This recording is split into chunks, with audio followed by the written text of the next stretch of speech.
Hall, Carolyn Hobson, Here. Eleanor Hassenbeck, not here, Anna Murphy, not here, Carrie Wiesen, Here. Michael Brennan, Here. Callie West is not here, Cloud Clark is not here, Carl Ayers is not here, Keith Noel. Here. Next, we'll do approval of the minutes from the January 7th meeting. Everyone get a chance to review minutes. Any changes?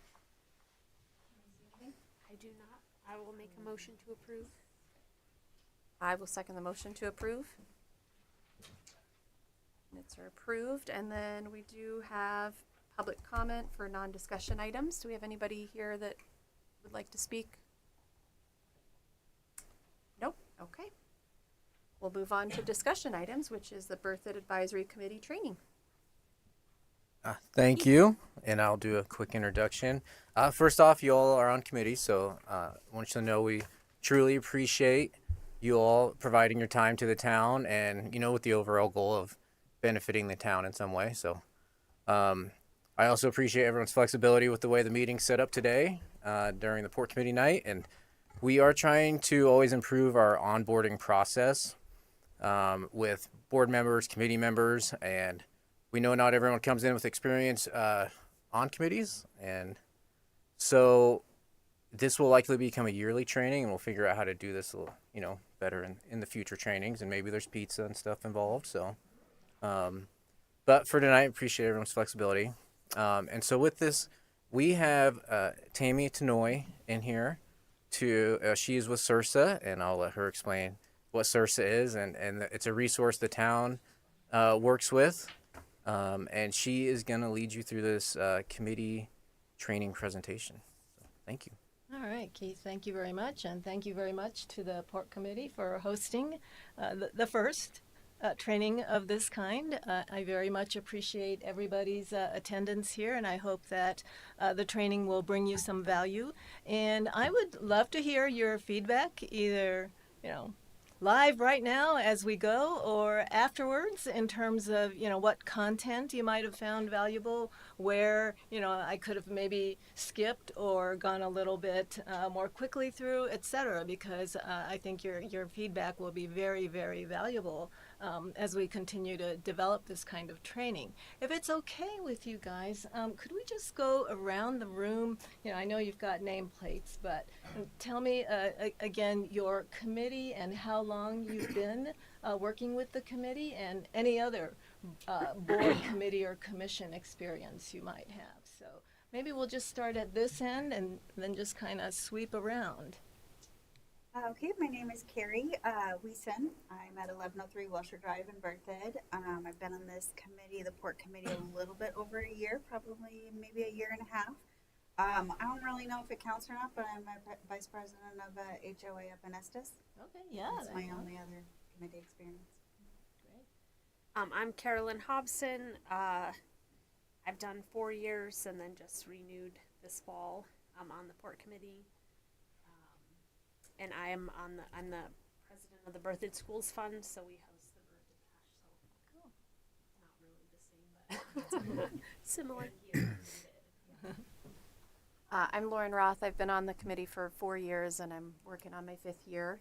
No other experience on board. I've been on other nonprofit boards, but not on a town board. Mike Brennan, just over a year now, and I am on a nonprofit board in the Wildland Fire Space. And I'll do an introduction as well.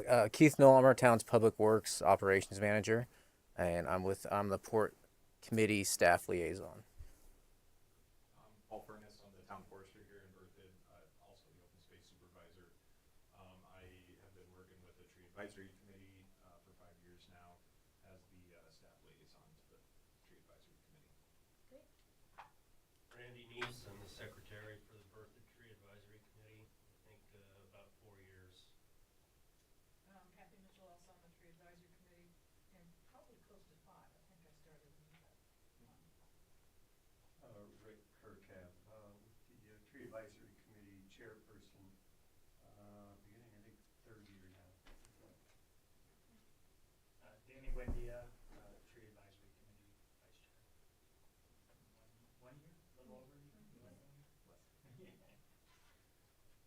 Joan Cullen. I'm with the Historic Preservation Advisory Committee and have served on school board in the past decade. We'll switch over here and then to the next row and then to the back. I'm Lee Hardees. I'm my third year on the Historic Preservation Advisory Committee. I've served on the similar commission in Longmont for about 3 years before moving here, and have some experience on state board for AI Colorado and HOAs, compulsive committee member. Thank you for your service. I'm Carrie Grindage. I'm on the Historic Preservation Advisory Committee for about a year and a half. And I live off of Pickle Park. Okay. Courtney Van Hooser, Historic Preservation Advisory Committee for about a year and a half. Leslie Moore, I'm the chairperson for the Historic Preservation Advisory Committee. 3 or 4 years. Remember. Okay, great. I'm John Belcastro. I'm on Historic Preservation, and this is my first year. Amanda Gustafson, the Director of Recreation, and I'm the staff liaison for the Youth Advisory Committee. More esteemed staff members. Bill Manson, planner here for the town of Berthoud in the Community Development Department, and I'm the staff liaison to the Historic Preservation Advisory Committee. And my name is Ann Johnson, and I am the Community Development Director for the town. Okay, great. Well, thank you for the introductions. I see that there's a really good mix of, very experienced and then relatively new members, and so I think that's a great mix. And thank you all for your service on your respective committees. It's incredibly valuable to the town to have committed and dedicated committee members. And I know that the high pay probably drew you in, or maybe the possibility of free pizza someday. But the fact that you're giving your time, your energy, your experience to this work is really a wonderful thing. So thank you very much. I'll introduce myself. I'm Tammy Tenoy again, and I'm the Executive Director at the Colorado Intergovernmental Risk Sharing Agency, or CIRSA for short, and I'll talk a bit more about CIRSA in a moment. But before I was with CIRSA full-time, I actually was a municipal attorney along the Front Range. We represented something like 9 cities and towns, and in that capacity it was my privilege to work with not only city councils and boards of trustees, but various advisory boards, commissions, and committees. And so I do have some background in working with groups like yours, and it really was very, very rewarding for me. So congratulations on your appointment to your advisory committee. Some of this may feel like a bit of a refresher. You've probably heard at least bits and pieces along the way as you have served on your committee, but I do want to do sort of a bit of a refresher or intro on some of the parameters and realities of your positions, liabilities and risk prevention, and best practices surrounding things like meetings and social media issues.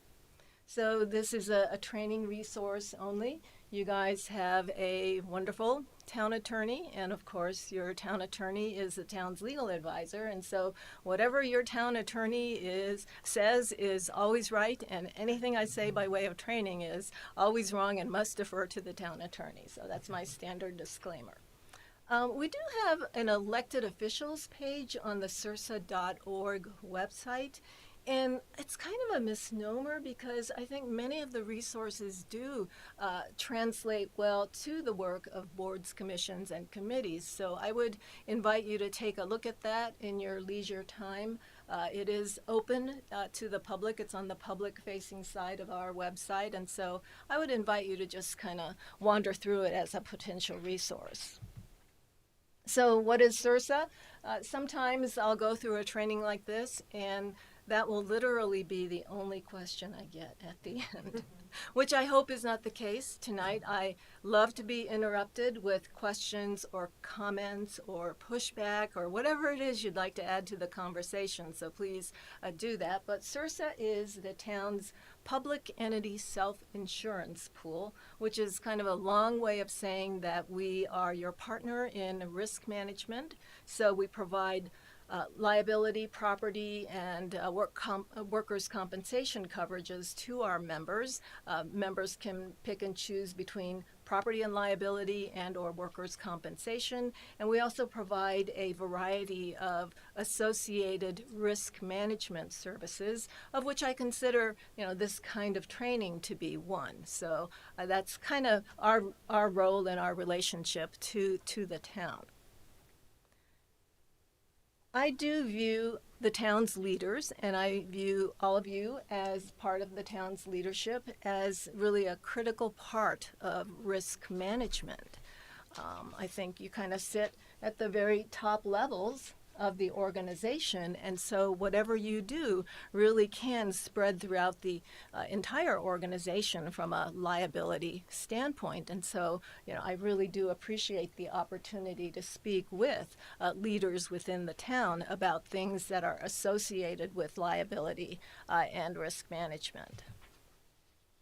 So I feel like I'm really preaching to the choir, but have you guys looked recently at resolution 2019-2? Right, yeah. Yeah, so it might be worth a quick refresher. This is the resolution that establishes the various committees of the town. And so each committee has its own section that sets out specific responsibilities, and then there are common responsibilities to all of the committees. So just very quickly, the Historic Preservation Advisory Committee works under the direction of the town board and in conjunction with the Community Development Department to recommend policies, programs, and projects that are associated with historic heritage and historical preservation. So that's the basic charge of the Historic Preservation Advisory Committee.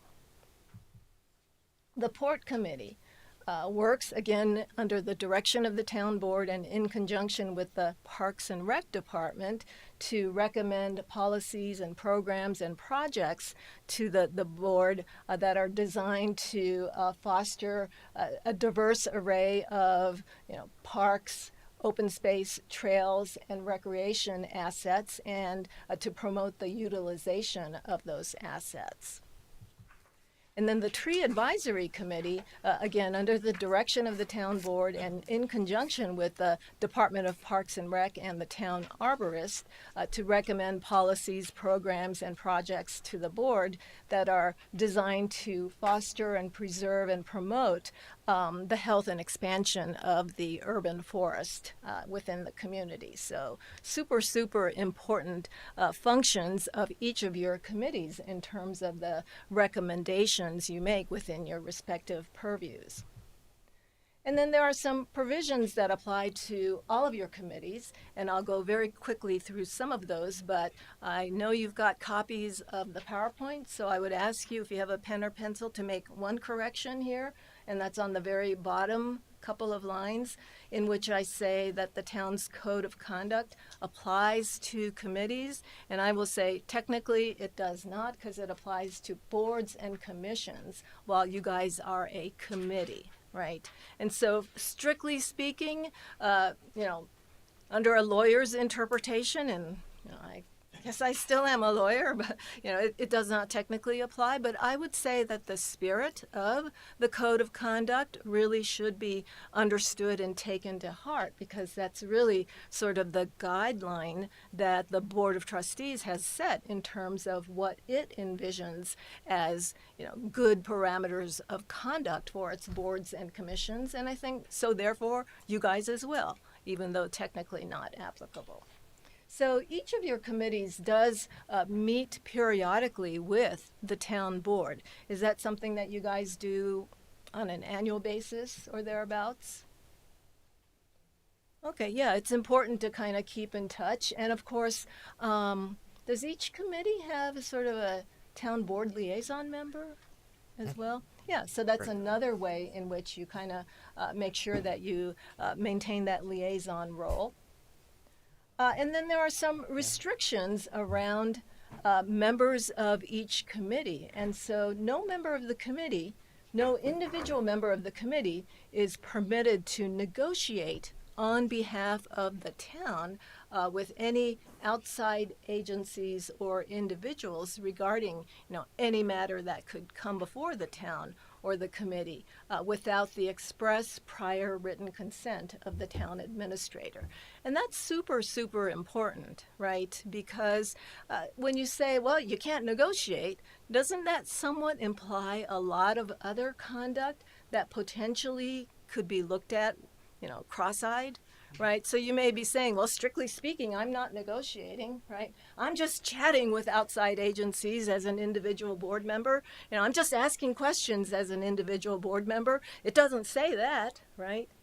But, what's the black and white clear dividing line between negotiation and something that could kind of be reasonably perceived that way, right? And so, sometimes you have to read between the lines in terms of saying, well, this says negotiation, but maybe there's other conduct that's also, not really something I should be doing as an individual board member. And you'll hear as I go through this that I really do stress the concept of we versus I. And so anytime you're acting as an individual member rather than as a part of the team, I think that is a time to say, wait a minute, right? Do I need to, consider some potential red flags around acting as an individual? And of course, expending town funds, committing town funds, requesting reimbursement for expenditures, right? Again, as individual committee members, that is something that you are prohibited from doing without the town administrator's prior consent. And then there's a portion of this resolution that speaks in terms of basically avoiding conflicts of interest. And this is kind of where I sort of mistakenly assumed that, well, the code of conduct must apply, because the code of conduct actually is a very handy place to look up some of these defined terms that are used in Resolution 19-2, but they're not defined within that resolution itself. And so looking at the code of conduct can help you understand what it means to have a substantial interest in something, right? Because if you do, then you very well could be have a conflict of interest that could require you, right, not to participate in discussion or decision making. So some parameters and realities of your offices. So number one, team effort. Do you feel as though committee work is a team activity? Yeah, I hope so. I think it very, very much is, because you gather as a group, right? You debate and you discuss the matters that come before you. You ultimately take a vote to make a recommendation, and then the entire committee is essentially bound by that recommendation, right? Because majority rules, right? And so that's very much, I think, a team activity. So that's one of the parameters and realities of your office, which is that your responsibilities are exercised as part of the body, and there's really not much room, if any, for individual activity, individual actions as one board member. Now, I would say that the chairs of each of your committees certainly do have some individual responsibilities, but they have to do with things like running meetings and things like that. So this concept that individual agendas ultimately must give way to the decisions made by the whole, does that sit okay with you guys? That ultimately, once a vote is taken, right, regardless of which side of the vote you may have landed on, that ultimately you're kind of bound by that vote, right? At least until you take another vote at some other opportunity. So that is, I think, one of the sort of mutual responsibilities that you have as board members, which is to honor and respect, right, what the body as a whole has made a decision, taken a vote on. And I think if you look again at Resolution 19-2, this concept of team is very much sort of embodied within, or at least between the lines of the resolution, right? Because individual activities, specific individual activities are specifically prohibited. So that's one indication that this is a group effort, not an individual effort. And then, have you guys ever thought about the perception of power that each of you carries as a committee member? Or are you kind of thinking about that and saying, power? But no, you do. You definitely carry a perception of power, right? Because you have been duly appointed to a committee that has an important function with the town, right? Did these committee members get sworn in and all that, or not so much? Okay, yeah, even if not, right? You've been duly impaneled members of the committee, right? And so you carry a certain perception of power just around that. They And so- are interviewed Mhm. and they're formally appointed in a Yeah. board meeting. However, there's not a formal swearing. Okay. But there's a formal appointment. Okay, yeah. So there's a certain formality attached to how you got to where you are, and that also adds to that perception of power. So, perception sometimes equals reality, right? And so how you wear, how you carry that perception of power is important, regardless of what you may, believe are or are not within your official powers. So just kind of keep that perception of power in mind, because that's especially important, I think, again, as individual, right, members, that things you do as individuals may be interpreted differently by the person who is, that you're communicating with or you're interacting with because of that perception of power.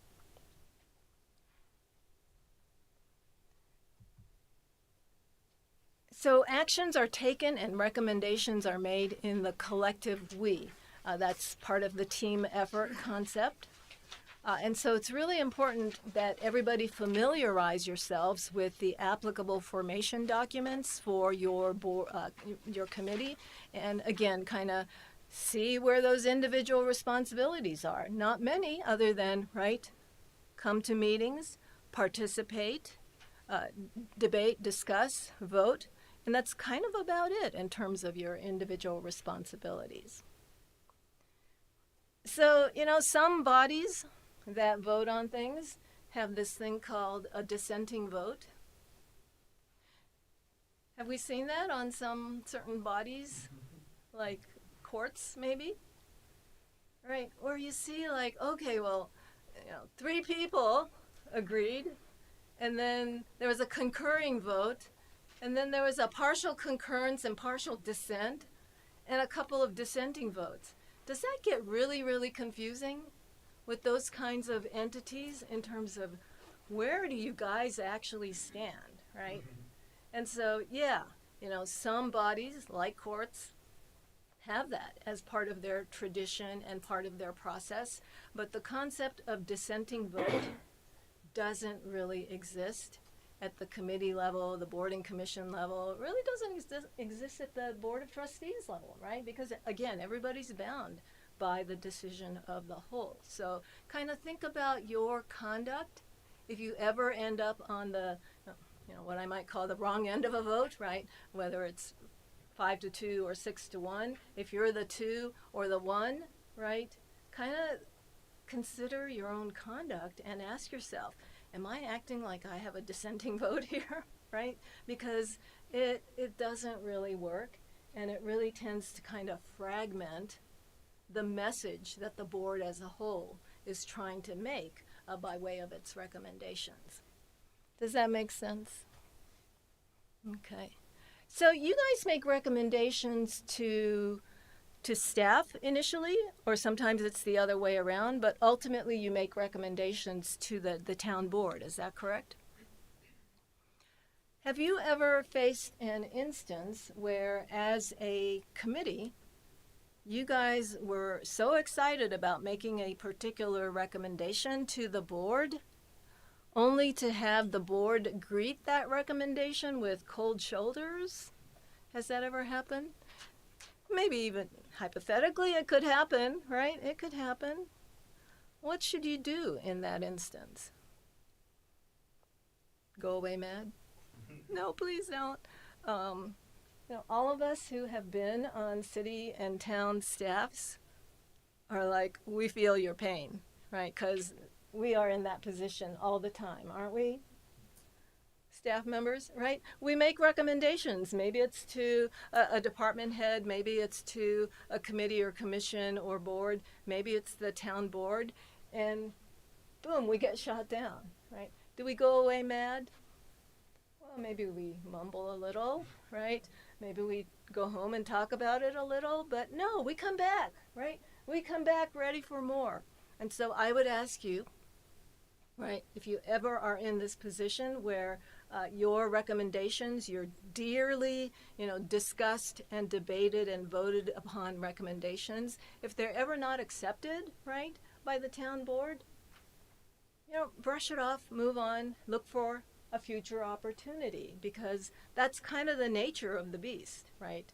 When you're in a I was about to make up a word, a recommendatory, made up word, role with regard to your work. It just kind of comes with the territory.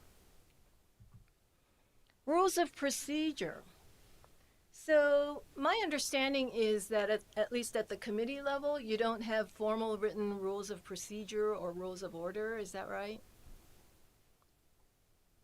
As far as you guys know. You do Robert's rules? Yeah, Bob's rules. There actually is a thing called Bob's rules. And Bob is actually a municipal attorney in Colorado. And I totally understand his impetus to create Bob's rules, because have you ever actually looked at a copy of Robert's rules? Aren't they like 863 pages long?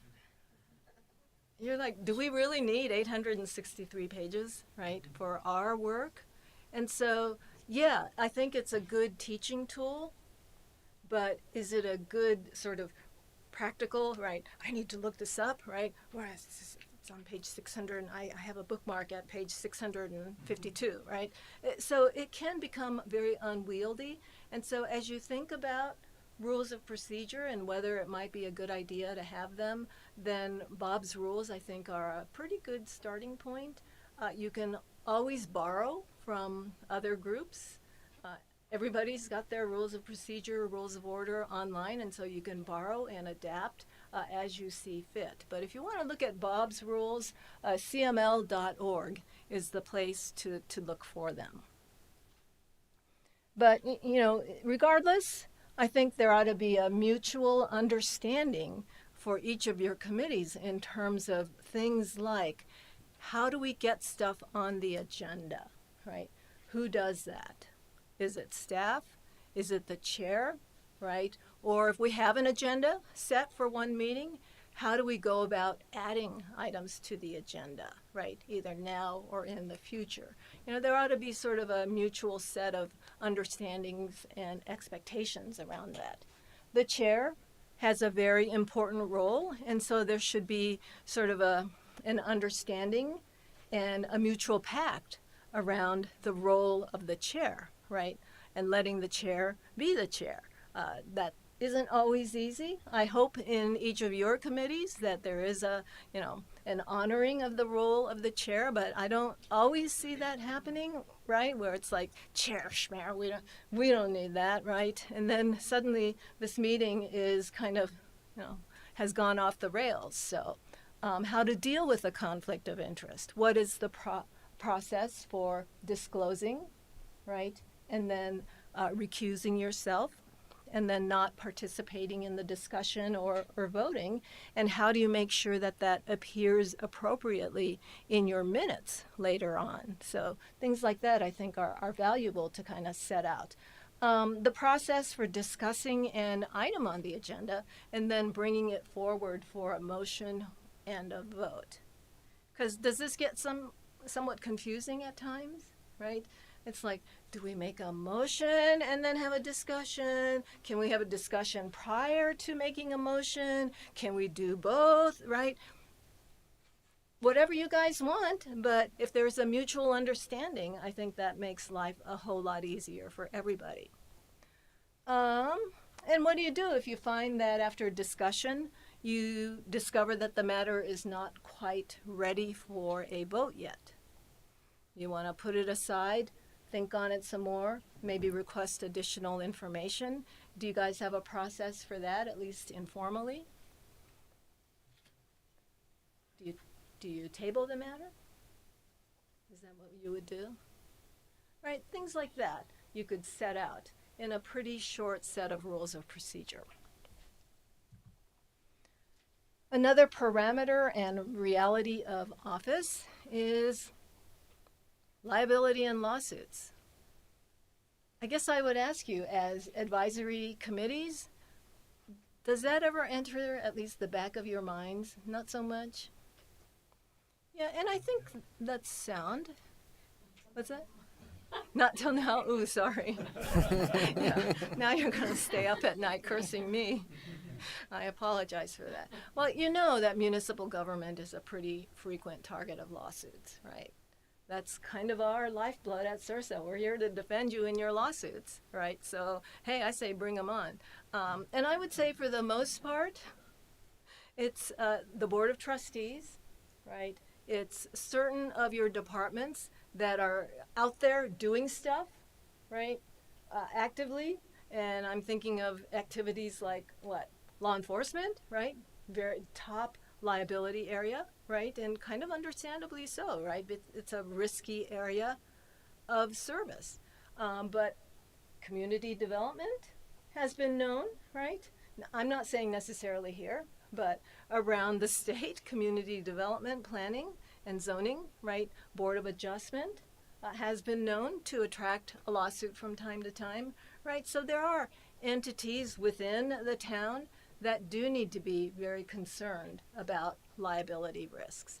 I would say that as you kind of, filter through from actual decision-making bodies down through recommending bodies, right, to your committees, that the risks of liability do grow, I think, somewhat more, distant and attenuated, but I would say not necessarily entirely, right?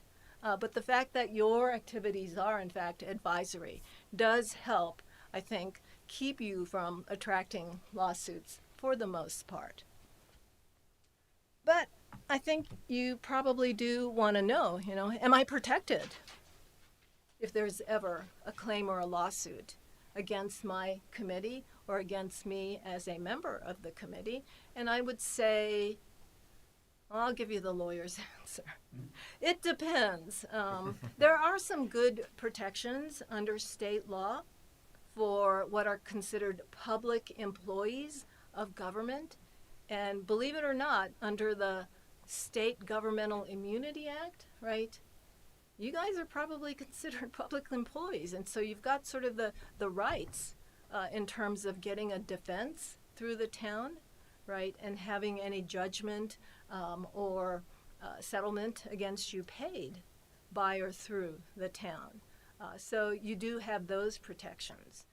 Where I say it depends is this, that you always have to be within the scope of your lawful authority, right, in order to have that state law protection. And so that's why I kind of hit hard on this concept of don't act as individuals, because you don't have individual authority, right? And so if you act as an individual, among the other things that you could draw would be the risk of liability. So,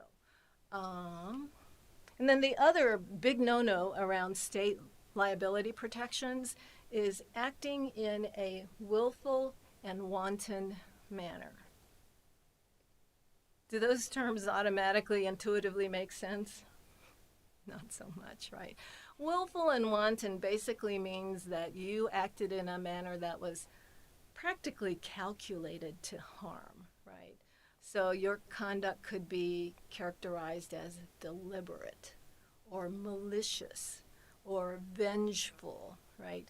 If ever, right, anybody associated with the town were to act in one of those ways, then your conduct could be willful and wanton. And that's another way to remove yourself from the otherwise good protections under state law. Similarly, why do we exist at CIRSA?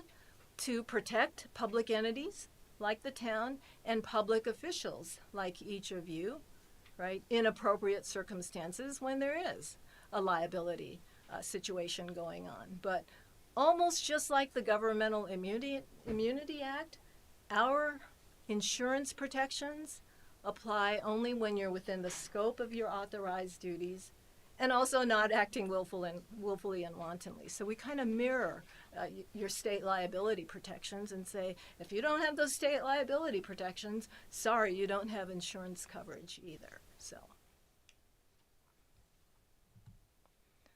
all right, let's talk a little bit more about majority rule. Respecting the will of the majority, is that a discipline that you guys feel that you do exercise as members of your committees? Good. And sometimes you win some, sometimes you lose some, right? And there can be times when you feel like, I feel like I'm losing. I'm on the losing end more than I am on the winning end. And that's no fun, for sure, right? But at some point, you're going to end up back in the majority, right?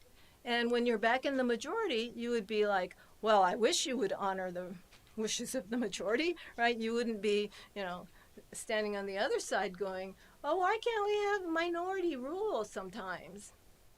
This is an actual thing that a commission member said to me once. Why can't we have minority rule sometimes? And I'm sure I looked like I was trying to suppress a laugh, right? But I thought about it and I realized, dang, she has a really good point there, which is not, minority rule sometimes, but this idea, the idea that your work doesn't necessarily have to be a zero-sum game, right, with a winner and a loser every time, right? Why can't we look for solutions that bring sort of the edges of thinking closer to the center, right, and take them into consideration? You may ultimately end up with the same vote anyway, but the idea that you allowed somebody to feel heard is in and of itself important, right? I think if that person had at least felt heard, right, that she'd had the opportunity to kind of air out her perspective and have it be listened to and considered, she wouldn't have felt quite so much like, well, we need minority rule sometimes, right? And so, consider that as you go through your work and as you make your recommendations, kind of trying to bring the edges or the margins closer to the center in your decision making. All right, another parameter and reality of office. And tell me if you agree with this or want to give me a little pushback. That as members of your committee, there ought to be an equality of power on each of your members, right? No one person has any greater power or any greater voice than any other member. Does that sound acceptable? Equality of power? Okay.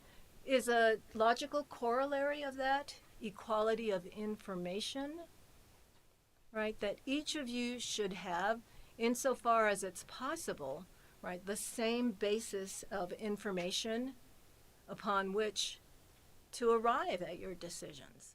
That if one of you holds more information than the others, or is withholding information from the others, or is kind of dumping it at such a timing that you kind of maintain control of that information, then is that leading to an inequality of information and therefore of power, right? So I think these concepts do ring true. And I'm not even sure equality is the right word here. I'm kind of talking mathematically here, right? That each of you, in a 7-member committee should have 1/7 of the voice, right? And looking for ways to make sure that you maintain that, I think, is very, very important. Do you feel as though you have a level of trust within each committee among each of your committee members? Okay, good. I don't see anybody kind of going. So I have that's really concerns. good. Yeah. I'm the only guy on this committee, Okay. so I'm always outnumbered. I'm just kidding. Well, no, I mean, do you ever feel outnumbered? No. I mean, I always do. But, Okay. yeah. Right. Well, good. I'm glad. So, yeah, equality of power in action. But it is, I think, important to seek ways to build and maintain trust, right? Because trust is such a valuable commodity, and it is so easy to erode, right? And so, doing your best to maintain that trust and building that trust is very, very important. This really rang true with me, that we judge ourselves by our intentions, right? I didn't mean it that way, but we judge others by their actions, right? So we should give each other the same grace that we give ourselves when it comes to trusting one another's intentions, if at all possible. Let's see. So would you say that as members of your respective committees, some of you, or maybe all of you, came to the committee with an area of expertise that you have that you think is valuable to the committee? Yeah. Give me an example or two. I'm a historic preservation architect for quite a few years. There you go. Okay. Beautiful. Other sources of expertise? I was a project manager on a construction management jobs and often had to run and take meeting notes. So Yeah. that's what I feel my strength is. Yeah. That's great. And I'm sure if you were to think on it, each of you brings, particular strengths from your backgrounds to your committee work. And I am all for that. I'm sure that's why, or part of why, you were chosen for these roles, right? I did not disclose that I also have some experience on a board. And so I will point to myself as the biggest offender around the wielding of expertise, right?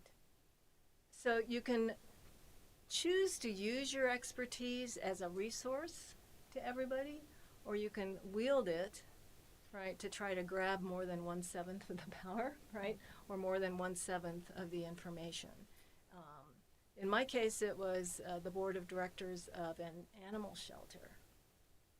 You're like, lawyer? What's a lawyer got to do with this? But, I sometimes was able to convince all of my fellow board members, this is a legal issue and you need to be listening to me, right? And I'm going to say I think lawyers can be the worst offenders in that regard. Other offenders I've seen, any engineers in this? Right. Another I've seen, not here, architects, right? I saw an architect on a city council in a big city who insisted, and I think partly rightfully so, that every issue on every agenda required his architectural expertise, right? And being a community that had a lot of development as well as a huge historical base, right? That was partly true. But was he wielding that expertise in a manner calculated to try to make himself the most powerful member of that city council? I think he was. And it became toxic, right? Because everybody else was like, you can't be taking more than your rightful share of the power to make these decisions. And so, each of us has that expertise, right, at some point or another. And so we need to be cautious around making sure that we give it freely as a resource, but never wield it as a weapon, as I confess I sometimes did. Does that make sense? Did I make the architect and engineer mad? Are there any lawyers in the room or now? Like, you're the only one here, Tammy. Okay. All right. Well, thank you for that. So yeah, that is related very much to the idea of equality of information, right? That I hold a lot of information and you should be deferring to me. Transparency. So have you guys had training around the open meetings law? Well, guess what?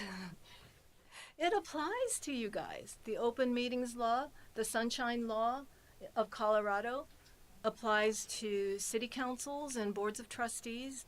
It applies to boards and commissions, and it specifically also says committees, duly constituted committees. So there we are. You know, the open meetings law does apply.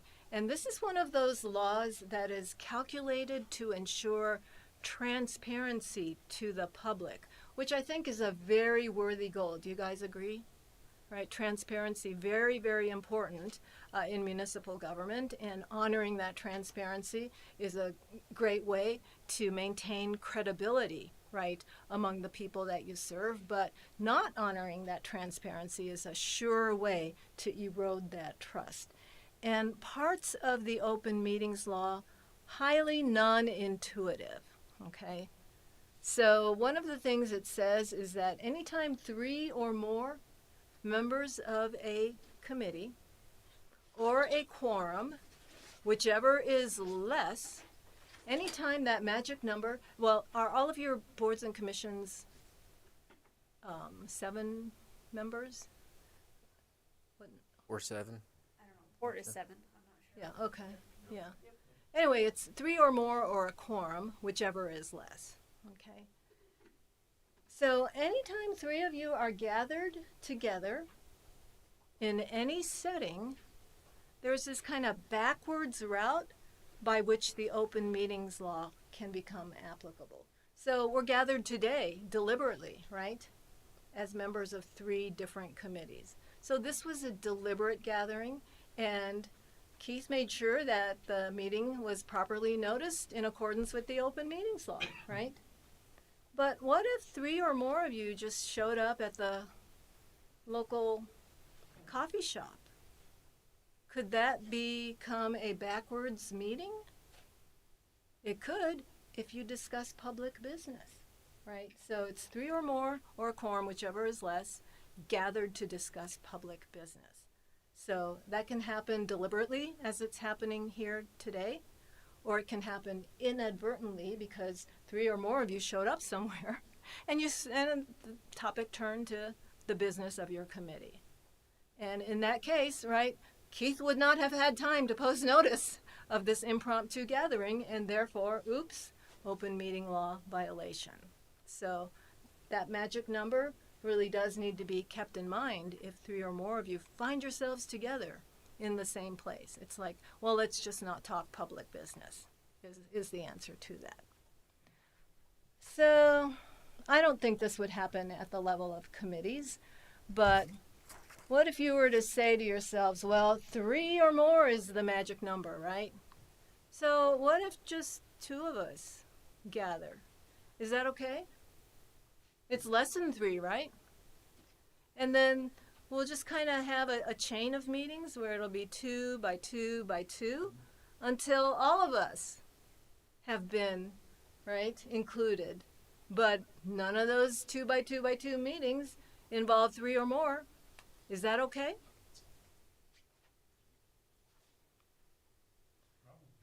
Probably not.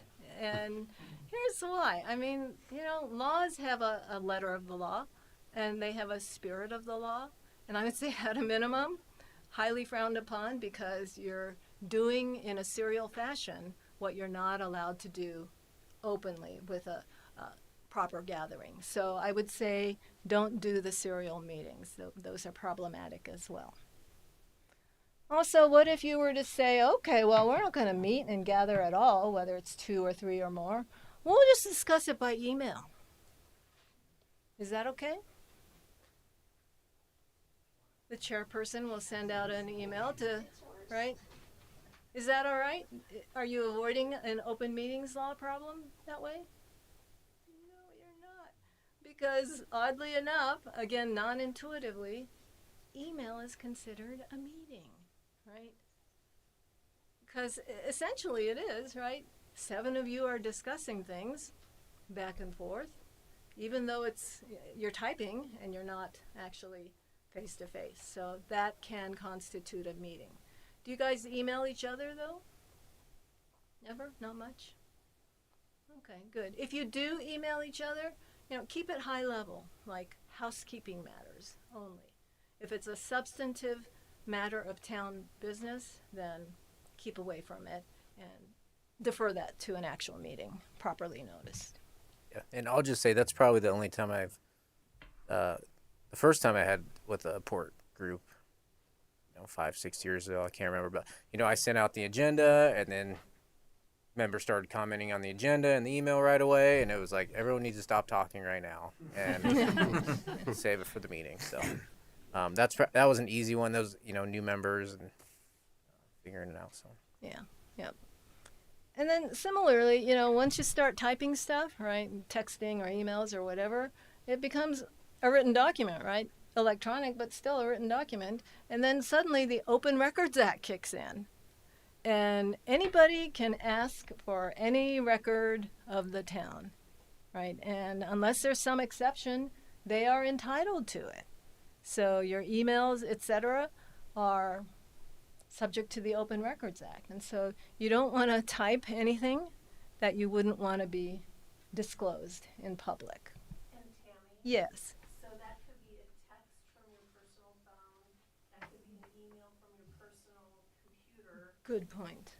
So if you would ever if your texts or your emails would ever need to be sequestered, then that also could mean your device is taken from you as well. Yeah, good point. That's absolutely correct. Now, do you guys have town email addresses? No, okay. That makes things a little bit more complicated if there's ever an Open Records Act request and you're like, okay, well, I'm going to have to give up everything in my Tammy at Yahoo account, right? 99.9% of which is going to be, how many boots does she need to buy on Amazon, right? Kind of thing. But somebody's going to have to go through all those documents and flag which ones are responsive public records, because it's the content of the writing, it's not where they were generated from. So if they concern public business, then yes, they could be subject to disclosure under the Open Records Act. Learning styles. Are there various learning styles on a committee? Most definitely, right? Do you guys get pretty big agenda packets, at least sometimes? I'm guessing at times you would. And, municipal government, extremely oriented towards those who are comfortable with digesting huge amounts of reading matter, right? And so you might want to think about, what are the various learning styles on our committee, and are we accommodating those to the best that we can? And of course, that accommodation really does take form in a number of ways. One is if there's going to be a big agenda packet, then, right, as staff, we owe it to you to make sure that you have a decent amount of time to be able to go through that material. But then there's also sort of a corresponding responsibility on the part of each committee member to say, I will set aside some time before the meeting to digest these materials so that the staff or fellow committee members aren't having to bring you up to speed on the agenda materials, right? So homework, I think, is an essential part of the job. Could you elaborate on what you think are different learning styles? Yeah. Among members? Yeah, so I'm terrible with things like maps and blueprints, right? I did enter the correct profession because I need to read it or I don't understand it. Some people, right, they can look at a blueprint and they're like, aha, right? I presume, right, that's the case, but having a variety of ways in which to understand information, I think is very important. So whether it be maps and diagrams, or summaries, or just kind of talking through a complicated issue, and just making sure that you touch upon the various kinds of learning approaches that you may have. Does that answer your question? Yeah, you aren't suggesting that information be converted into other forms necessarily and distributed. Yeah, no, not necessarily, but as staff members, I think we can think about, well, is there some better visual way of depicting this information rather than devoting paragraphs of descriptions to it. So yeah. We've talked about generalist or specialist already, and so I don't think we need to touch upon this any further. All of you ultimately are voting as generalists, even though you may have specialized knowledge that is very valuable to the deliberations. But ultimately, all of you are equals. All of you has an equal right to participate and to vote as generalists on the issues that come before you. Nonpartisanship. I don't think partisanship comes up much in your context. Would that be accurate? Yeah, good. When you look at city councils, especially in bigger cities, I think you see a lot more partisanship than we used to, because it's kind of encroaching, right? And it used to be that municipal government was very proudly nonpartisan. And I think it's important to kind of keep that in mind and hold on to that as a very dear value in municipal government, because there is a use for partisanship. I totally understand why other levels of government, use kind of partisan views to arrive at decisions, but it need not be so necessarily, especially in municipal government. Social media. Who here uses social media? Okay, yeah. Looks like a good number of you do. Do any of you use it in the course of your committee work? Good. I'm glad to hear that. I'm glad to see that. Because again, we're seeing some people in government using social media in the course of their responsibilities, and it often kind of goes askew when they do, Because when you put something on social media, what are you attracting? Trolls. Exactly. And how do you deal with trolls? Block. Or, you can't say that on my page. And all of these things can bring complications.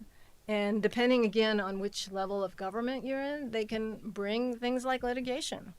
We've actually settled some cases involving, in particular, elected officials and the way in which they dealt with trolls on their public officials' social media pages. So, staying away from social media, I think, is probably your best bet as it pertains to your town-related responsibilities. But if you feel like you've got to be on there for some town-related purposes, then again, keep it high level, keep it light, At most, it's FYI. But even those FYIs, Somebody else is doing the FYI, And it's probably somebody on the town staff, and so it need not necessarily, have to fall upon you to be doing even things like FYIs. So we had a board member, I won't say which town, but he had sort of a pet project that he particularly hated as a town board member. And so on this one project that he really, really, really, really hated, he did an FYI to everybody. We're having a hearing on this matter coming up. Was that a little suspicious that he singled out this one and only matter to be like, FYI, you guys? What was he trying to do? Yeah, drum up the opposition, It wasn't a good look. And so, anybody who does that, people are going to see right through it, And it was not a good look. And it really could have invited some problems for himself and his community when he did that. So again, right, let's stay away from that kind of use of social media. And I see other communities where social media is actually being weaponized against one another, right? It's like, well, I can't say anything to you openly face to face, but I sure am going to type it, right? Is that calculated to foster trust and open communications? No, it feels kind of junior high-ish, right? Yeah, thank you. So, you know, let's never use social media in a weaponized fashion. And I don't think I'm getting any pushback here tonight around, well, these are my First Amendment rights as a citizen, right? If I want to call out, you know, my supporters and say, come and testify on this project, that's my First Amendment right. Is it? Well, maybe, but just because you can doesn't mean you should, right? So, you know, to some extent, I think when you take a position with the town, you have to use your good judgment and, in the interest of sort of the better part of valor, say, I'm going to set aside my rights and do what's right for my position, my committee, and my community. I think enough about that, and I'm going to stop and just sum up here really quickly. I feel like I've said a lot of, you know, don't do this, and so maybe I'll restate these in a more positive fashion. So, you know, make your work a team effort would be the first one. Understand and manage your legal risks effectively. Majority rules, but look for win-win solutions when you can. Honor equality of power and equality of information. Consider and accommodate different learning styles. Balance your specialist and generalist roles. Honor nonpartisanship. And then be cautious in the use of social media. With that, I'm going to stop and see if there are any questions, any discussion, anything that you think I'm out of line on. I love to hear those in particular. Yes. On the tree committee, Yeah. One of the things that we've come up with is paying half the cost of a tree being planted in an area that's considered public property. It's the tree strip between the street and the sidewalk. You say we versus I, we have to stay away from the I, but sometimes it takes an individual, and one thing I want to try to do is take this process to individuals in my neighborhood and help guide them through choosing a tree, making sure that they get the correct permit filed for doing that, and just going through the process correctly. So it's an education that I want to try to offer to them to make sure that they don't make the mistake of planting the wrong tree or not getting the permit and possibly getting cited for having done so. Yeah. You know, that's where I take some exception to the I versus we. Sometimes you need a champion on some of these issues to try to go forward to make things work. Yeah. Yeah, and I think that's a very, very worthy goal, because it's easy for people who don't know to, you know, be very confused by the array of trees out there and maybe pick one that isn't suitable, right, for sure, or not understand the process. I guess I would ask two questions in that regard. Number one, is the rest of the committee comfortable with that role, right, would be one question. And then number two would be, you know, is your staff liaison comfortable with that role? And, you know, is everybody sure that nobody's kind of getting crosswise with one another? You know, nobody's kind of looking at the other and saying, well, I thought that was my job, right? So I would say sort those kinds of things out before you ever do something as an individual. And if you're comfortable that those issues have been sorted out, then I would say go for it. You know, you're definitely a resource. So, but I would invite more, you know, comments along those lines. Do you feel as though the rest of the committee is good with that? And do you feel as though you've properly coordinated that role with, your staff resources? I did bring it up at the last meeting. I thought that I got some positive feedback that, yeah, we can go forward with this. The funding is there, so we can start to get people encouraged to use the program. So I think I'm okay with trying to go out, and I'm gonna do it in our neighborhood. We've got 450 some properties, and there's almost 700 trees that were planted initially, and a lot of them have died. And I'm just trying to get the neighborhood back up to a point where we've got some of these trees planted and taking advantage of the program that the city's providing. Yeah. Well, I guess I'd like to hear. I mean, I guess the way I look at it is it's, all of our issues that we put out, we definitely like the exposure. We would love everybody to know about, these new exciting initiatives. And so I really just see that as like a channel to specifically to his neighborhood, as a way to get that out to the public. Yeah. But then what about all the other neighborhoods?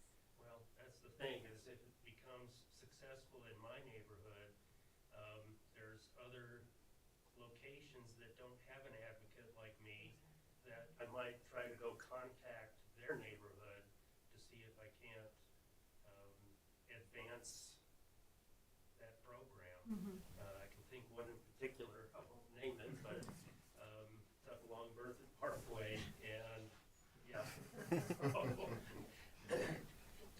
So I want to get a few successes to be able to say, yeah, we're able to do this, and then move forward with the program to somebody else where it might be more of a hard sell with them. Yeah. Yeah. And the rest of the committee, are you good with that? I'm actually doing the same thing Randy Okay. is, so. Okay. Yeah, I think we realize that having a glut of respondents would be the best kind of problem to have. That would be a cool problem to have, yeah. Yeah, especially with assets like trees, yeah, for sure.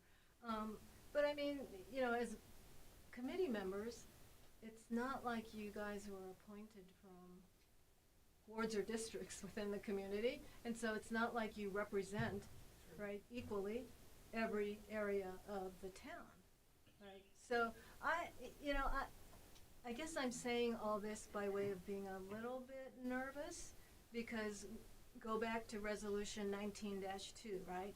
And ask yourselves, where does an advocacy role fit in? Or should we as a committee, focus more, some effort on advocacy and how we can publicize this equally across the community? Yeah, or talk with, right, your staff team, right, about how we can spread this program, word about this program in the most effective and broadest way. Because ultimately that feels pretty administrative to me, a lot of that work, right? And I'm not saying, well, let's just dump all that on staff, but, right, it does feel somewhat administrative. So I think you guys should keep talking about this and talk about the pros and cons, right? And the various ways by which you might be able to achieve what are clearly extremely worthy goals. So, other questions or discussion? I do have a question about, you were talking about social media and emails and things like that. Yeah. We frequently get emails from town members, Sure. people wanting to give opinions on things. Yeah. I generally don't respond to them. I just read them and take that into account. But I do see a lot, like with social media, especially with the Port Committee, I see a lot of posts on Facebook or, Berthoud community page, frequently with misinformation. So people will go out and say, well, this is what I heard, and these are the things that I heard, and this is what's happening. At that point, I don't know that town staff is responsible for going out and correcting those moments. And so there have been times where myself, and I know Carolyn too, we've posted and said hey, here's what's going on, and please attend a meeting, kind of a thing. Perfect. And so is that appropriate? I mean, it's... Yeah, I think as long as you're keeping it factual it will be helpful. I would say at the point at which you're like, let me just correct that misunderstanding right now, right? Then you're going to be like, well, I see that no good deed goes unpunished. Right. Right. So, Right, and you try to yeah. direct them to the appropriate resources, but Yes. I mean, as long as it's in that vein Yeah. of helping. Yeah, I'm comfortable with that, and I love that you always add on something like, please, please, please come Please to the come meeting. to the meetings. Right? We'd love to have you. We, Yep. we get, 1 or 2 people every meeting Yeah, that come, and then exactly. people are very opinionated on Facebook. So, Yep. And it's hard because I don't, with all the time we put into it and Mm-hmm. seeing it, somebody puts something on Facebook and 100 people read it, Yeah. and 100 people think that that's the truth, and Yep. it kind of goes from there. So. Yeah. Yeah, I'm comfortable. Yeah. Tammy, if I Yes. could piggyback on, what, is it Lauren? Mhm. What Lauren said, the advisory committee role is a little bit different than a quasi-judicial role, Definitely. like planning commission has, and sometimes with even the town board of trustees, what they have. And so some of the things that we help the planning commission with is when they receive an email or an inquiry from the public about a pending land use case, we ask the planning commission to say, this is a great question, I'm gonna direct you to staff. And then they're done. And then that way, as committee members, when something's controversial, you just send it right on to Keith or Paul or to Bella. And then they can address it if it needs to be addressed, or it becomes part of the public testimony packet, or it becomes part of, let's say that there's a major alteration to a historic structure, it becomes part of that application packet that would come before the Historic Preservation Committee. And so that everybody's being treated fairly, everybody gets treated equally, there's no appearance of, impropriety, no appearance of fairness, it's all transparent. Yeah. Yeah. So do you think that something like having a script for committees is equally as important? That where they just say, please contact staff, or I'm gonna send this to staff? Yeah, I think that the importance of having a sort of a formal response like that becomes elevated with the boards and commissions that have a quasi-judicial responsibility, right? Where they're literally acting as judges on a specific application that's been brought forward by a specific applicant who has specific property rights at stake, right? That's a quasi-judicial matter. And with your kinds of roles, that's not going to be formally implicated, but having just sort of a script and a more or less uniform response, particularly with controversial type issues, I think could be helpful, right? So, kind of knowing when you can easily clarify a matter, and then knowing when it would be much better if handed over to the staff, I think would be an important, skill to have. And also, I think equality of information is kind of implicated here. And you can use that by saying, your comments are extremely valuable. Thank you for sharing them, right, with me, or I'm glad I had the chance. But it would be really valuable for the entire committee to be able to hear your perspective. So, right, please, please, please come to the meeting, right? So I think you can use that concept of equality of information by saying, we think everybody ought to be able to hear your important perspectives on this. So I do have one other question. You mentioned about having town emails for committee members. That's something I've wondered about a couple of times. There's a very small handful of community members that have all of our personal emails and use them. yeah. And that's something I've wondered about over time is, there's however many folks that have our personal emails, but they're not posted publicly. So those particular community members are able to kind of access us directly. Oh, that's a good point. Yeah. Your emails are posted. Did you even make the interview packet? for when you fill Well- out the interview packet for Port. They're posted like on the website. They're posted in the board packet.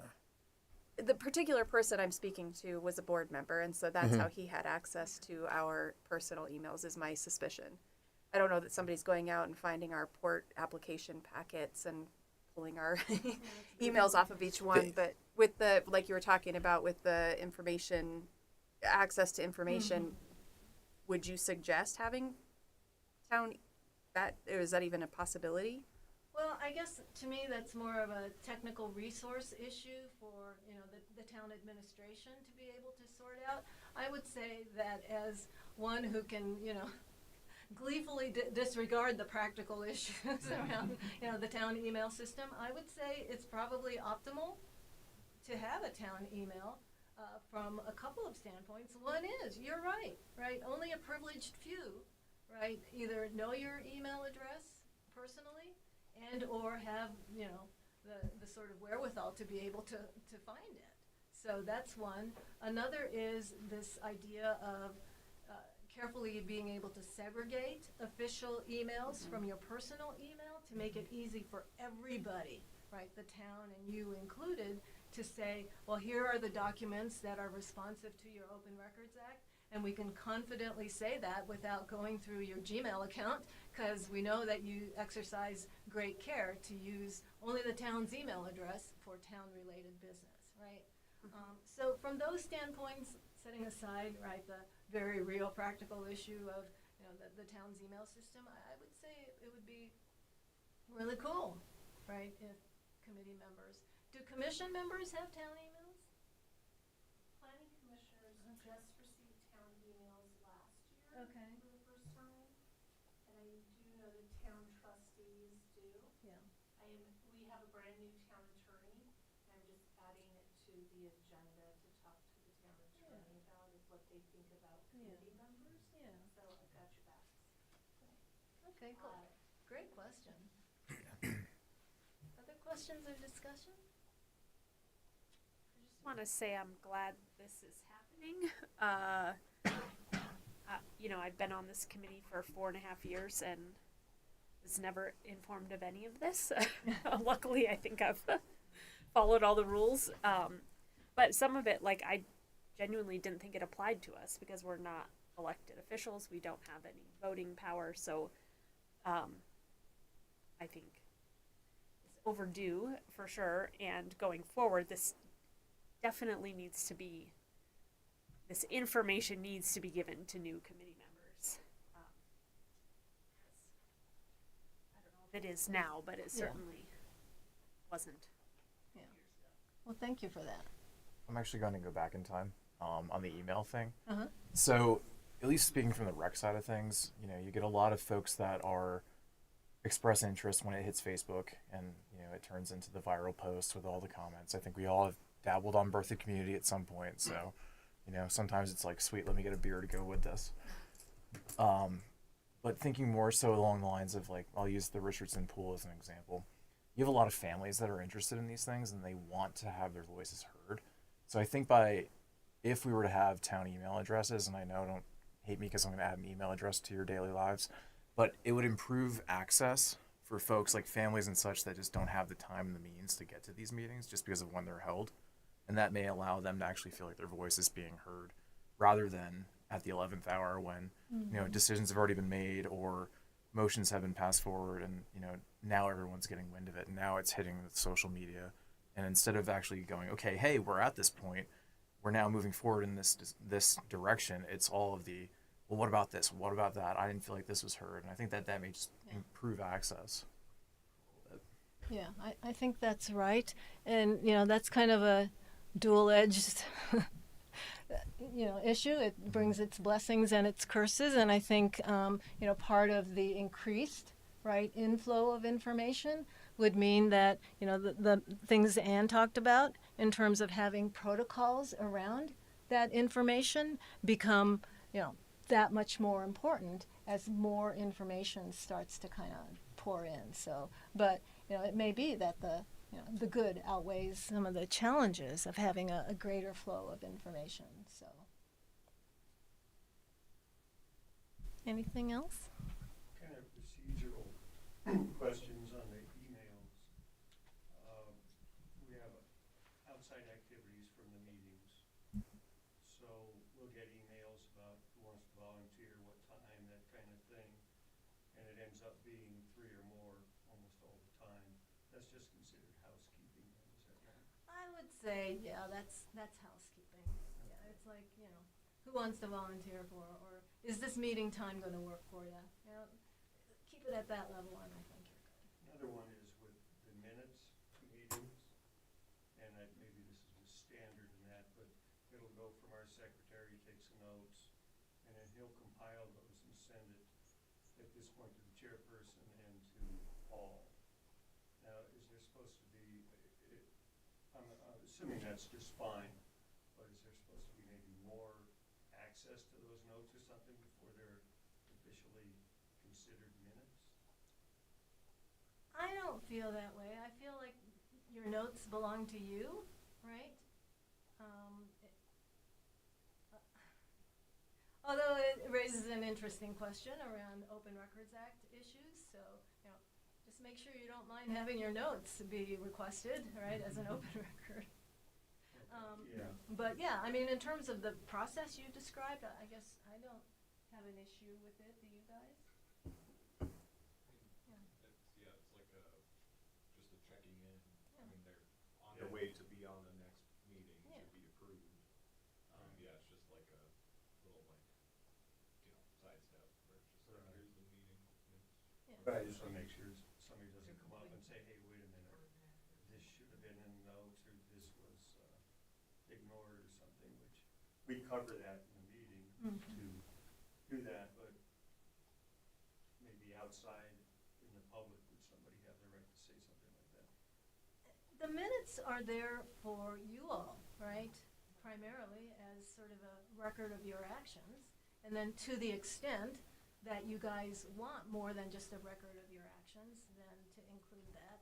But I would say because this is a tool for the committee, right, it's really for the committee members to say, you know, I kind of feel like, you know, there were 2 points of discussion mentioned in the draft minutes, but this third one maybe also belongs in there, and so I would move that we add this to the, you know, to the minutes kind of thing. Yeah, I'm perfectly comfortable with how it's done, because I think Randy's been doing a great job on it, but just thinking about heading off the problem or something. Yeah, no, I'm comfortable with the process as you phrased it. Anything else? Well, if not, I really thank you all for attending this training. Any feedback that you have around topics that were good, bad, ugly, useless? Real world examples. Real world, okay. Yeah, Yeah, yeah. like the example of a town board member who put out that social media Yeah. call. Yeah. Oh, yeah. There's big anecdotes like that. Yeah. Helpful to see how it can be applied. That's great. Yeah, I love that, and I've got a million of them, so I'll mine that for more. Yeah, thank you. All right. If there's nothing else, thank you all so much, and I hope to see you again in the future. Thank Right. you. Thank you. Thank you, Tammy. Thank you. And I'll just add that was really good feedback at the end from Randy and Lauren and everyone else. We'll look into those questions a little deeper with some additional staff, so we can make sure we're following that right. I know we got the tree cost share question, the sharing the misinformation, Lauren. I know that's a tough one, because then you start putting the weight of that project on you, and Yeah. it's tough when you take that responsibility on sometimes, because then sometimes the projects don't become as fun anymore to work on when that happens. So that's a tough risk to take. So, even as staff, I'd tell we don't want as staff take things on individually. It's as a whole. It's we're working on things together, and it's tough trying to make decisions to try to benefit the whole town and try to do your best doing that. So. We'll look into the misinformation thing. We'll look into the personal emails. I I know in the past it's been brought up. There was reasons we didn't do it.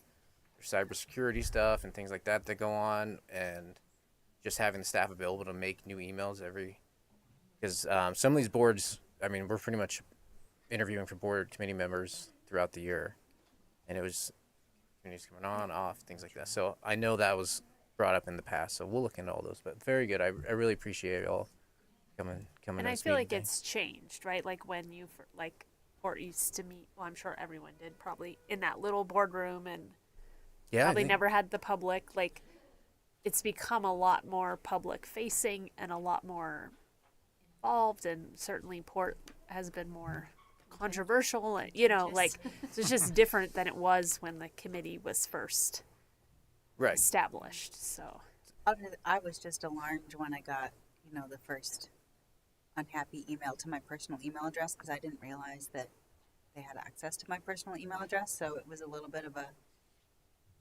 what? So I don't know. It was very uncomfortable for me. I didn't care. Mm-hmm. When on the school board we had one email address that every school board member would get. Every school board member and the superintendent would get the email that came in. And then we each also had individual addresses, but you could skip over the individual addresses if you think that the committee should never be communicating as, individual. But it's an option instead of having the staff have to create Mm-hmm. those new email addresses, like you were saying. You could say, port@townofberkeley or Right. Pittsburgh.org, and then you would all see it, and you could create a protocol that only the chair would respond to something if the response was going to go out. Okay. And then the other thing with the personal email, if someone emails you, if you do get an official email, if someone emails you on your personal account, forward that email to your official account and then communicate from there. That's a way of getting around how she was saying, like when someone makes an open records request, having to get it from your personal email. If you forwarded it to your official email and communicate from there, then that removes that. I think that still opens the door that if my personal email's on there, then they could theoretically request access to my personal email because it's attached to it, no matter even if I forward it. Well, if you don't communicate from it, that shouldn't be. I mean, on school board we had lots and lots and lots of Oh, I bet. public records requests.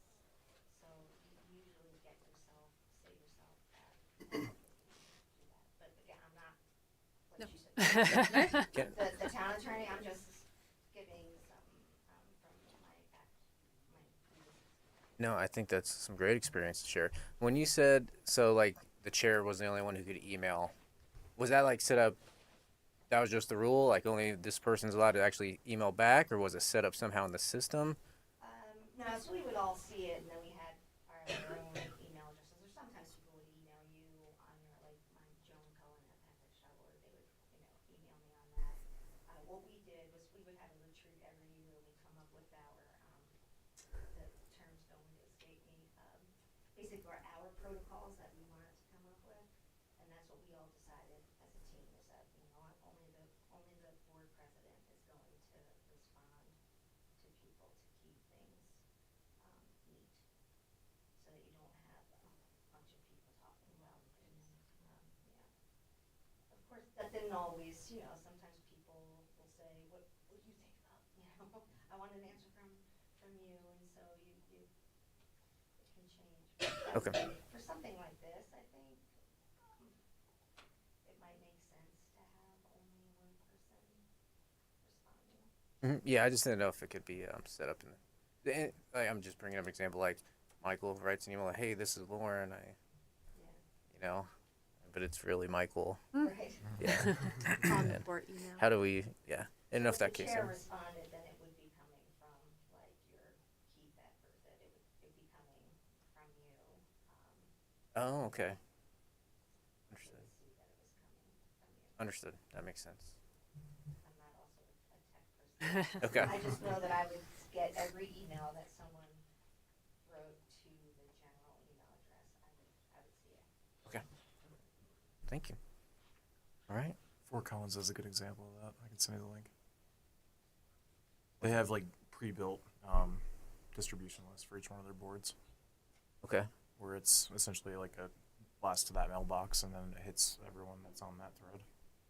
That would be kind of nice for the town to have to like, because it's like email your board members, and then you have to put in each board member's You're email. copy It and would be pasting, nice if copy it was and There is. one email that goes to all board members. Mhm. Oh, You can email Board of Trustees. Board of Trustees Oh. at bertha.org. I have What copied do you and know? pasted all the board members into an email more than once. Sorry.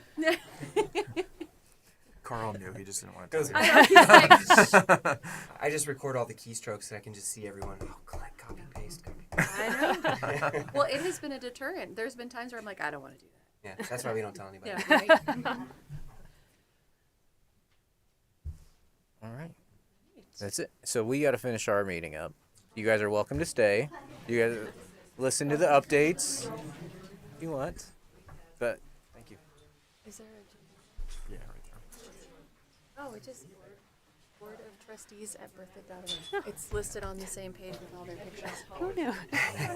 So simple. Maybe it's not on my phone. Carl, I always wonder because I always like to put your name individually in our port agenda, and then I also tag Board of Trustees. Do you get 2 emails then for the agenda? For your agenda? Yeah. So when I send out the port agenda, I always wondered if you were getting 2 emails every time I send it. So No. if you look, Oh, contact us. where is that?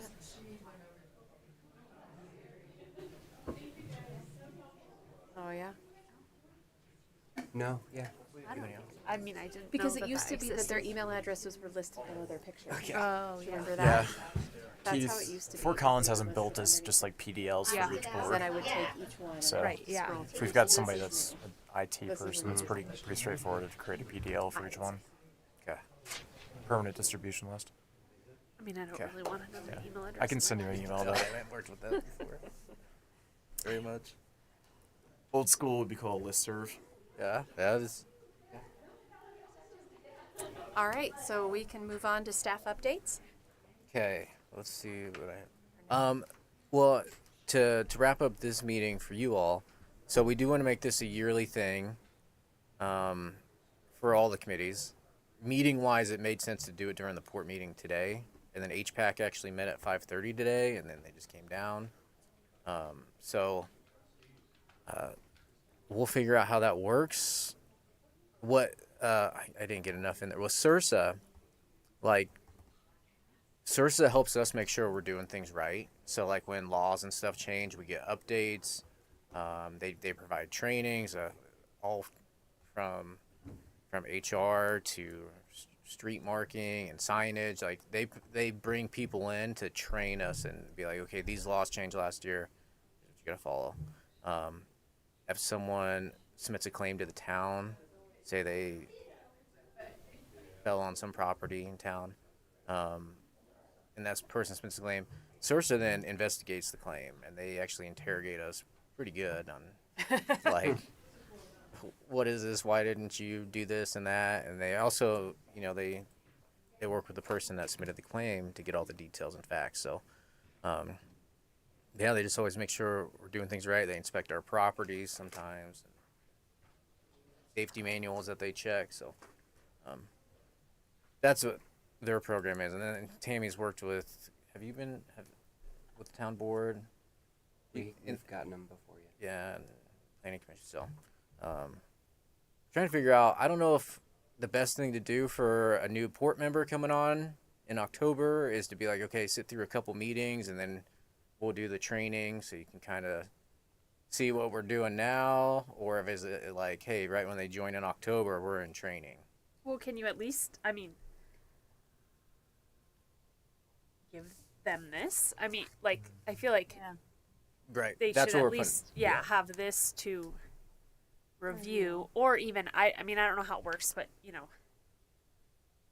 my jobs, I have lots of online, is there an online training that they can take? Right. They can even just watch this link to this video Yeah. today. Yeah. And So, that's one I thing, think but- at a minimum, that needs to be a requirement before their first meeting. Mhm.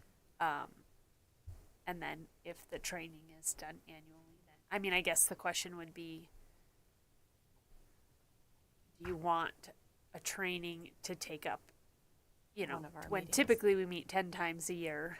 Right. If a training takes up a whole meeting, then should that be an additional meeting or a separate Right. If we do a separate one, thing? different day, and if it's just new members and people who want to come back in to refresh and hear anything new, because a lot of it will be the same. Yeah. So if you've been here for 4 or 5 years, you go through the same, same concepts. But it's important, like all the members kind of hear it and look at each other and be like, okay, yeah, so Maybe you have them do it with each new appointment. So like Yeah, every that's other true. year. So Every every 2 2 years. years you have them do it so that they're refreshing but not having to go to it every year. And I think it's reasonable to have it on a different night because like she said, I mean, if we had agenda items tonight, we'd be starting our meeting right now. Right. And depending on the meeting and the agenda items, Yeah. could be here till 10 o'clock. So I think it's reasonable because we do tend to have stuff to talk. I mean, we have a considerable amount of things to talk about each month. So I think that's not unreasonable. Okay. So yeah, new appointees, and then you all being refreshed as well. Same, or we just invite everybody. Because when I would invite everyone and then just say if you're a new or renewed appointee, it's required. Everyone's invited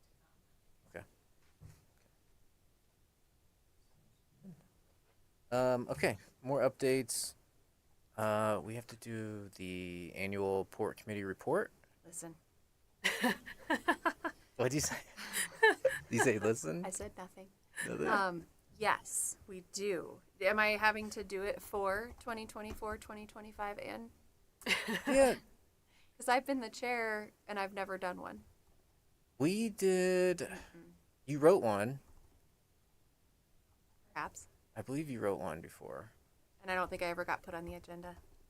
for the Yeah, maybe board or meeting. last year then I was asked to do it, but then back up because you That's must have been right. out I was of out of something. town. But then it got pushed and That's I what didn't, kept happening. I didn't do it either. Other Yeah. committees did it. Yeah. Yeah, we didn't get an update last year. Yeah. So, yeah, it's kind of got to be a culmination of what you want to share with the board. We're talking May or June as a possible date.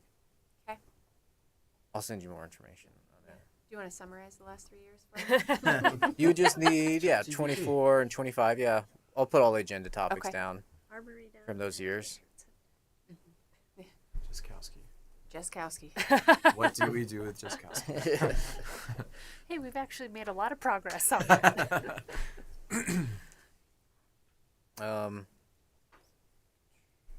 Online, I don't know if it's been sent out media wise. There's an open space survey that's available.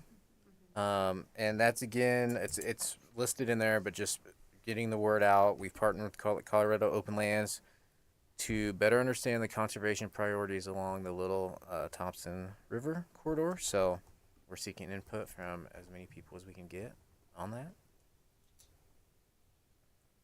The next meeting, we will get Newell Farm 10% concepts to look at. I do want to mention, so there was a point when she brought up like getting the information and digesting the information in time for the meeting. I always do my best to get it out like this. I post the agenda on Wednesday. I hope I can get it out by Thursday usually, and I do my best. So like for Newell, we're not meeting and getting to see the concepts ourselves till February 25th, and that's when I actually send the agenda out too. So I just want to throw out, I always try to get it out early, but it doesn't always work out depending on the uniqueness of my job and working with all kinds of different varieties of things, enough time at the computer. We're going to see it Wednesday and probably have comments on it, and then probably get something Thursday or Monday to share with y'all. So, but it's always my goal to get it out before the weekend, before I go. So, just letting y'all know. The OneDrive links are definitely useful. how you've been doing it lately with Yeah. the link and then the folder. It definitely helps me keep it straight. I think I'll just keep that folder going and just keep adding the months of meeting materials in there like that. It's good for if there's any open records requests. All in there. Nothing. No, sorry. Spring brochure is all out and registration started on Sunday, so you need to register for spring programs. You can start doing that. And then we have a neon dodgeball tournament this Friday, and then neon pickleball Saturday night. So if you have a team you still like to register, you can still do that. So please do so. Neon dodgeball. You're in? I'm in. Glow in the dark. Yeah, I don't know if you saw the cute video that went out on Facebook last weekend, but it was pretty cute. They went into the closet and did a video with neon everything, and it was pretty cool that they put out. So we actually got 5 registrations from it. Do you just see tracers of the balls moving across and then stopping suddenly when they hit somebody in the A little bit. But it was a different, we did it as when marketing's away, sports will play, because the marketing gentleman was out on vacation, so they kind of took over marketing that day. So it was something different. Had about 650 views for that video, so it was kind of neat. Nice. And we got 5 registrations out of it, so that's cool. It was kind of neat. Awesome. Thank you. And that's it for staff updates. We can go on to committee updates. Carrie, do you have anything? I don't. Carolyn? No. Good. Nada. Carl, you have anything for us? He already talked about the Newell Farm that came in front of us last week. Your comments were really helpful moving forward with some of the advice to Wink. So that'll come back to you guys before it comes back to us. What's happened since the last meeting? We got another update on the Arboretum. That's moving forward.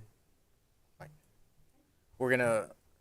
So, after we got comments all from you all, that finalized the 100%. So now they're giving us the bid tabs, which we'll get in a few weeks, and then we'll put it out for bid.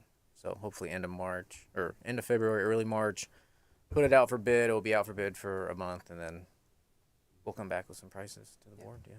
And then similar thing with Richardson. I'm gonna get the term incorrect, but it's like preparatory bids are out to like see if the people that are bidding are going to actually be able to do the project in the correct way. It's like preliminary bids, basically, I think is what the understanding that I got from it. Okay. And that's supposed to come in front of us is second meeting of February.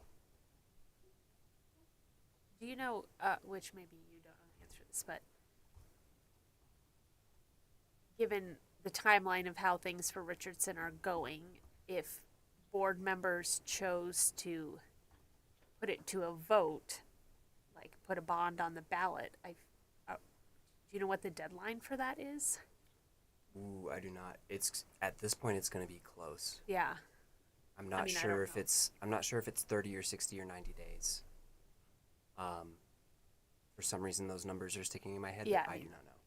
Yeah. I was just curious what the timeline of things, Like if it's an April vote or a November vote. April. I think that's December. Don't quote me on that. What's December? I think things have to be prepared for the upcoming vote by December to be on an April ballot. Oh, so it would December have or to be January, November. so it would have to be in November. I Oh, think okay, so April would. Once again, don't 100% quote me on that, but I'm pretty sure Yeah. we were. I think whenever the Well, that board makes sense, I decided guess, to put 'cause that they've- one thing yeah. on the ballot, that was the last day that we could have done it. And Okay. I think that was early January. Got it. Okay. And I mean, obviously, still to be determined whether you guys vote fund it at all or to do a COP or to do a bond. I was just curious if it could still get on the April ballot, but it sounds like I don't think so. if that route is chosen, it would be November. That's my understanding.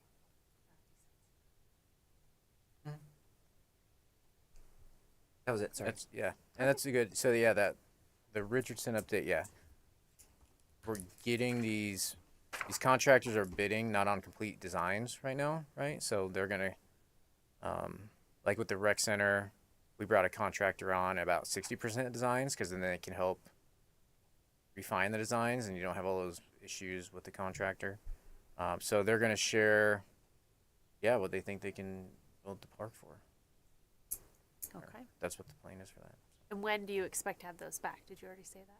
We get them back mid-February, so they'd go to the board that second meeting in End of February, the February. 24th, Okay. I believe. Be sure then.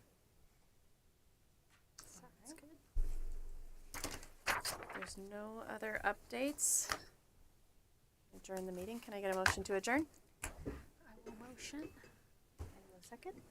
Meeting adjourned.